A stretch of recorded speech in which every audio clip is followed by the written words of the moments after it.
Merci mingi na ndenge vraiment motema na ngai tondi nesengo pona komona bino ko ngai nalaki na poso na kutana na bino boyebi ngai na uti na Argentine nasala 30 ans kuna na Argentine na bandi kolanda bino kaka na internet tina lebaki na kocha makolo na ngai na Europe funa kutana na bandeko donc na se présenter ngai mpia donc na yeko tala bino et puis justement na yeko kutana na réunion bosana ngona devant le Messie, parce que vraiment, Ngaï d'abord, après que vous venez au ministre.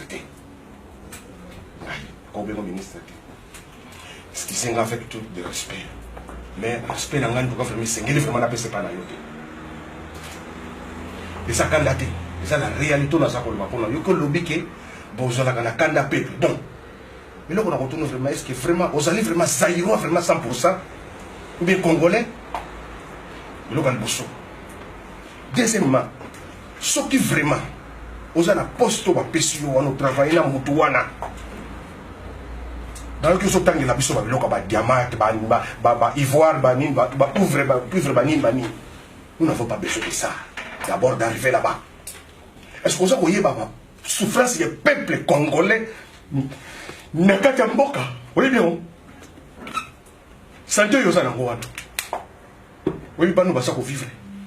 Kingasa nité mais nakati ya loi nakati ya Kivu na mabele ya Kivu komi wana ville ya ali siko so 1500 km auto bengi ba villageois oyo ba communauté internationale basa ko travailler bango na richesse ya bango moko sous sol on a ko bimisa ba richesse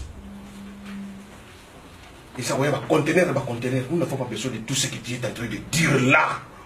Les économies, nous ne faut pas besoin de ça. Oui, mais souffrance, nous ne pouvons pas bien. Oui, mais peuple ne va pas souffrir.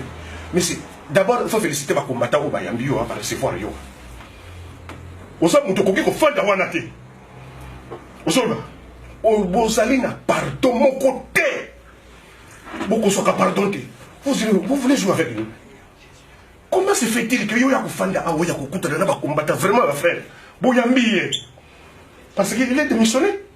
Mais non, c'est un traidor.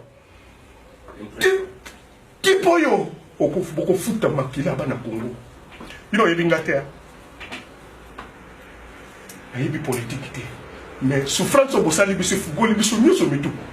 Premier ministre extérieur de France à Monanga. Dans sa carte internet, dans sa internet, premier ministre de France à Monanga. Ça va combattre les combat. Nos ancêtres ont laissé cette parole. Les enfants des enfants des enfants des enfants de nos enfants, un jour viendra, va libérer son terre. Bilo bosa ko trahir biso. Bilo bosa mutabani, ngasa mutabani na musakata. Moi je m'en fous. Ngara mbongo na na sa muluba, na sa muyasi, na sa mukongo, na sa mutetela. Na zali mwana ya Congo. Mais c'est vous allez payer cher. Na moment où vous wana vraiment tala donc ndenge na sa kutala yo donc na so mona déjà na sina yo ndenge na sa kutala na sina yo merci peuple na ngai vraiment boko yamba muto ndenge